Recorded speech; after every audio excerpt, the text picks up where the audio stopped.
right, guys. Go ahead and fire away.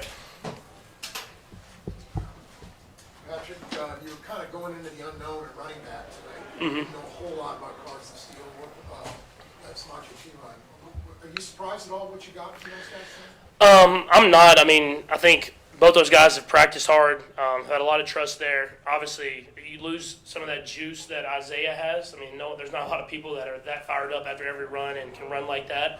I thought the guys did a great job, and then at the end of the day, I think the O-line took it upon themselves to accept the challenge. And I mean, if you saw how the game went in those long drives, their defense was staying back, and they were letting us. They're going to force us to run the football and throw it short, and we did that good enough to get the win. Patrick, looked like in that first drive you didn't get exactly what you wanted. Just wonder if you could evaluate that drive as a whole and the interception. Yeah, I saw the cover zero. We had a miscommunication with how we were going to pick up the pressure. And then I can't force it once it doesn't. I mean, I was going to high-low the corner and Trav and 83 and try to beat Simmons, but with the ball. But obviously got sped up a little bit, but you can't force it. I mean, those are mistakes that you can't make in the red zone. And it seems like I make it to Simmons every time I play him. Hey, Patrick, I know it's early, but given how these 3 games have gone for you guys, what are you learning about the identity of this particular team? Yeah, I mean, we haven't played good. I mean, really all 3 games. We've been able to win. I mean, that speaks to the character of the team, the grit, how we've been in these situations before. I'll speak especially offensively, and myself, I feel like I haven't played very well.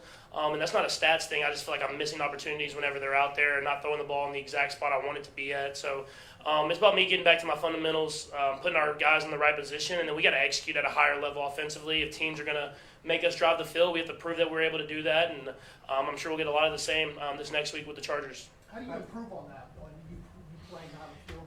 Yeah, I mean, I think just footwork stuff. I got to get my base right. I think I'm trusting my arm too much in some of those throws. Even the first throw of the game, I just kind of flick it and kind of off balance and don't hit Rasheed going down the seam there. So it's just I got to get back to my fundamentals, and then that's stuff that I go through sometimes, not usually early in the season like this, but luckily for me, I'm not playing my best football, and we're still getting wins. So I got to get better to make the offense better. How do you get Travis more? Yeah, I mean it's crazy because teams still. I mean, the respect factor they have for Travis is just unreal. I mean, it's well deserved, but I mean, we're calling a lot of plays for Travis, and it's like 2 or 3 people are going to him. So I mean, he understands. I think that's the great thing about him is he wants to make an impact on the game, but he wants to win at the end of the day. And I'm going to try to do my best to keep feeding him the ball whenever he's there, and whenever he's open. But I mean, I think the more Rasheed makes plays, the more we're able to run the football, the more we can get Worthy involved. I think that's going to open Travis up more. I mean, people are really emphasizing trying to take him away, and it's getting other guys open. Patrick, what do you think about Rasheed? 20 on here. What do you think of that Falcons defense, and what kind of challenges do they? Yeah, I mean they're well coached.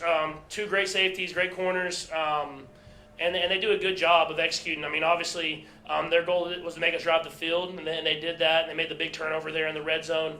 That's a good football team, and I expect them to get better and better because whenever you bring a lot of different pieces in, it takes a little bit to get it going throughout the season. Yeah, that's gonna be a team that's gonna make a lot of noise as the season goes on. Steve? Patrick, you talked about Rasheed. He's unlocking a new version of himself, seems like every week. Does he surprise you at all from his progression from week to week? Honestly, no. I mean, I see it every day. I mean, he's pushing himself. I mean, there's always still little things that you want to continue to work on.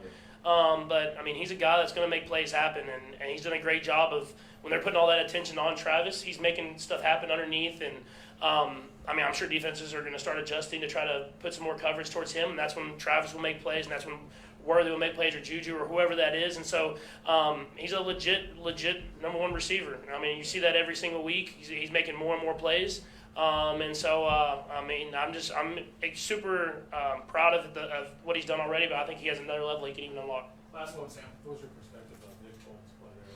Yeah, I mean, great play. I mean, I think it was very similar. He's talked about it was very similar to the play they ran on the goal line. He recognized it, shot his shot, and made a play. I mean, the defense has made a couple of those plays. We gotta be better offensively of converting some first downs and run the clock out.